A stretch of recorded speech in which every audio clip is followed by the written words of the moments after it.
If your videos are not getting enough views, it's probably because your thumbnails are shit. But most people think that in order to create good thumbnails, you need to make crazy faces and have bold titles, but that's just not the case. So today you're gonna hear the 7 deadly thumbnail mistakes that are costing you serious views and money. Because if people don't click, they don't watch and they don't buy. And the good thing is that these are not going to be the ones that you've heard a million times before. And I also added a bonus tip at the end that will transform the way you think about thumbnails forever. My name is Alex and I specialize in helping people grow and monetize off of YouTube, and I've made thumbnails like these before that get tons of people to click. So let's get it. Mistake number 1 is not researching competitors. And you'd be amazed how many people don't even type up their idea in the YouTube search box to see what thumbnails other people made on the same topic. And I'm thinking, why is that? Like, somebody made something that works before you, so why not just build on top of that? Why not just leverage their already working ideas and build something similar but yours? So you want to do exactly that. Let's say you're making a video about 5 best investing tips in 2025. You take that title and search it up in the YouTube box, and then you analyze, what do people use in their thumbnails? Do they use any faces? Do they use any text? Do they have any requisites in their hands? Any steps on the thumbnail, like for example step 1, step 2, step 3, what do they use? Then you take those ideas that you think will work and then you add something new, add something yours, unique, write a better title, make a different face, rearrange the steps, maybe make a different design, but see what works and then replicate it in your unique way. Because not researching good ideas before making a thumbnail is like trying to solve a complex math problem without knowing simple divisions. Mistake number 2 is having too many things on the thumbnail and nothing for people to focus on. The number 1 worst thing that you can do to a thumbnail is to make it messy, to put too many things on it. And my clients always want to do this. They want to put the name of the podcast guest on there. They want to put the logo here. Then they want to put the text, but they want to put a flag of the country of the guest. No, you need to know the hierarchy of things within a thumbnail. You need to know what's the most important thing to show. So every thumbnail needs to have something that is called a hero, the main thing within a thumbnail that's going to draw the attention of the viewer. That's the first thing that they're going to look at. That could be a face, an icon, some text, whatever you think is the most important thing. But make it good, because that's the first thing that the viewer will look at, and that will determine if your video will get watched. And you can focus people's attention in many ways. For example, white space, leading lines, foreground, arrows, circles to point the direction and encircle something on the thumbnail, spotlight, the size of things within a thumbnail, action. It's literally just photography and design principles applied to the specific skills of thumbnail design. And just to show you what not to do, this thumbnail has too much going on. You see, I'm distracted and I don't know where to look, so don't be this guy and don't make thumbnails like these. But because you're probably a business owner and all of this feels new and confusing and all of this info, the next mistake ties into this very well. It's not investing enough money into a thumbnail designer. If you want a shit thumbnail, just do it yourself or invest maybe $5 into a thumbnail designer. But you might not want to do it like that, because the most important factor of if your video is going to get any views is the thumbnail. So if you're going to invest into anything, make it the thumbnail. As I said, if they don't click, they don't watch. And if they don't watch, they don't certainly buy. So if you're weighing in if you're going to invest more or less in a thumbnail designer, I always would go with more. And you can find these guys on Upwork, Fiverr, or Twitter, or some kind of communities. It will run you about $25 to $50, but it is worth it. Me and my team, we do thumbnails like these for our clients and we get awesome results. But to be honest, we don't just do the thumbnails, we do the whole YouTube strategy,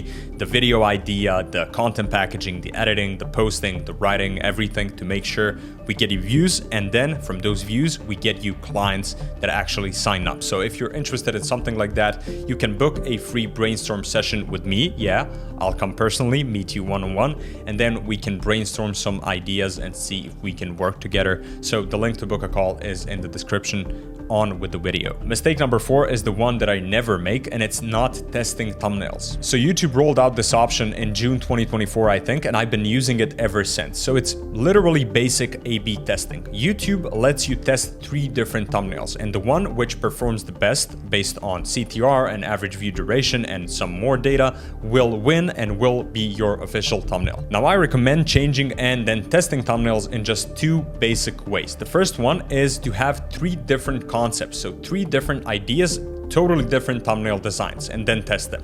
The second way is to just have one idea, one concept of a thumbnail, and then test the variables within that thumbnail. For example, change the face from a smiley to a boring one, or change the text, change the headline, or change an icon, whatever works for you. But my recommendations are that the first one, the totally different designs one, people use when they have bigger channels, for example, 10,000 plus subscribers. Bottom line, just don't make the mistake of not testing thumbnails, because you'll learn a lot. You'll gain data on what your audience likes and what they react to, which is very powerful in the long run. And you can test this exact next mistake that people make, and it's mistake number 5, creating dark thumbnails. A lot of people think it's cool when they turn down the brightness of a photo and that it looks aesthetic, and I do agree. It looks aesthetic, but on Instagram, not on YouTube thumbnails. When you're creating thumbnails, you want them to be bright, and in some cases even extra bright and detailed. And I'll tell you why, because most people watch YouTube on the phone, and thumbnails are such a small picture when you watch them on your phone that you want them to peek into your viewer's eyes. You don't want them to be dark and sometimes maybe even blend with the YouTube aesthetic, the way that the app looks. And I'll give a suggestion. This is my suggestion to you. This is a challenge. Go ahead in your next video that you post, test 3 thumbnails. The first is going to be extra bright. The second is going to be somewhere in the middle, and the last is going to be dark. And I'll tell you for sure, the first or the second will be the best, and the one that is dark will be the worst. Just try it. It's on me. Mistake number 6 is not knowing about thumbnail styles. And I'll tell you something. We do around 15 high quality videos per week for our clients, and a lot of them fall into what I call buckets of content, styles of content, concepts of content, ideas, whatever you want to call them. You have, for example, transformation videos, explainer videos, how-to videos, step-by-step videos, etc. And based off of the data and the results that we gathered throughout these years of doing YouTube, we already know which thumbnails work best for each of these content buckets. So we developed thumbnail styles that we use for each of the content buckets. This is a thumbnail style for podcast. We have a couple of them. This is a thumbnail style for transformation videos. A couple of them too we have. This is a thumbnail for life videos like vlogs and stuff like that. We have a couple of them too. So we have a big bank of ideas, a big document where we hold all of these, and once we get a video that falls into one of these content buckets, we go through that document and choose which style of thumbnail we're going to use for which video and then customize it later. And I suggest you do the same because it will greatly speed up your process, especially if you're putting out a couple of videos per week, and you can do it in Notion, Google Docs, whatever fits best for you. Everything works. The last mistake, and mistake number 7, is using clickbait titles and thumbnails. And if you didn't realize it by now, titles and thumbnails go hand in hand and form what is called the packaging of the video. And the first thing you want to do in a video is confirm to the audience that they will get what they clicked for. It's the most important thing. And if they don't get that, they won't watch and your video will tank. And I already know what you're asking. No, slightly clickbaity thumbnails don't pass. This is not legacy media. You're not CNN. We're not making up crazy headlines and thumbnails and photos and whatever. You're fighting for attention with thousands of other people, and the only way you're getting it is by delivering what you said you're gonna deliver.